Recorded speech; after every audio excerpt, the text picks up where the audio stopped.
Hello, today I will be critiquing the relevance of international humanitarian law in contemporary society. IHL is basically a law that seeks to protect the interests of non-combatants in armed conflicts.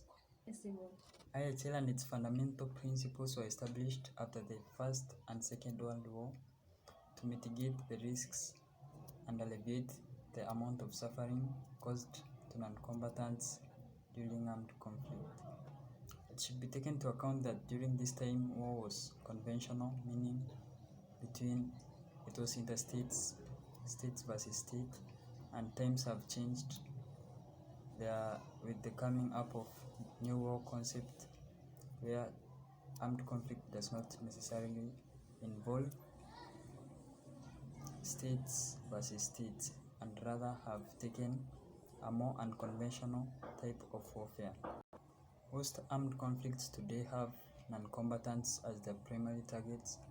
For example, the Rwandan genocide saw the death of millions of people due to ethnic or tribal clashes.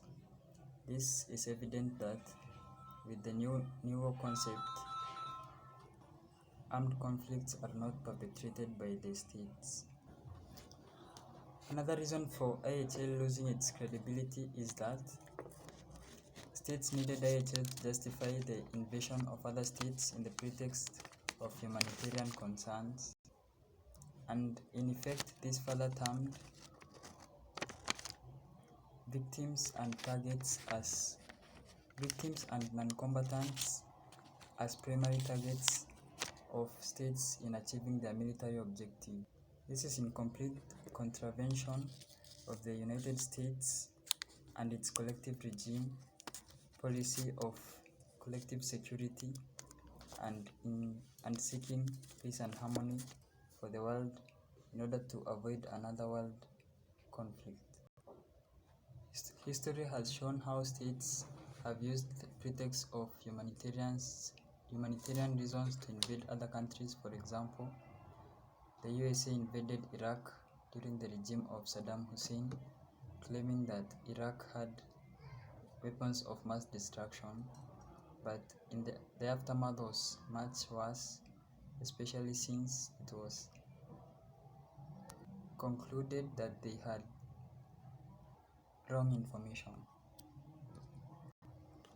It is therefore immoral and can be argued that the United States took advantage in order to pursue their own national interests. Further, not all countries can be bound by international humanitarian law, especially in the case where very powerful states which control the narrative of international law are involved. For example, the United States has been accused of using private military companies in the Middle East in countries such as Iraq, which have allegedly committed war crimes, and nothing has yet been done about this, especially because the United States is not a signatory of the Rome Statute. Further, the use of PMCs helps the state retain plausible deniability and therefore cannot be judged in accordance with IHL.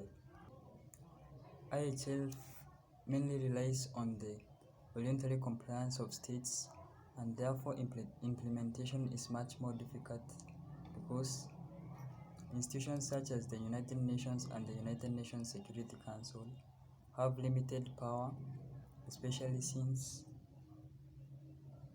states are sovereign and the international system is anarchic. Major powers such as Russia and the United States, which are expected to be guardians of international humanitarian law, are the main violators, and they hold veto powers in these institutions, therefore rendering these institutions basically ineffective. The question of achievement of national interests or objectives also plays a major role in implementation of IHL.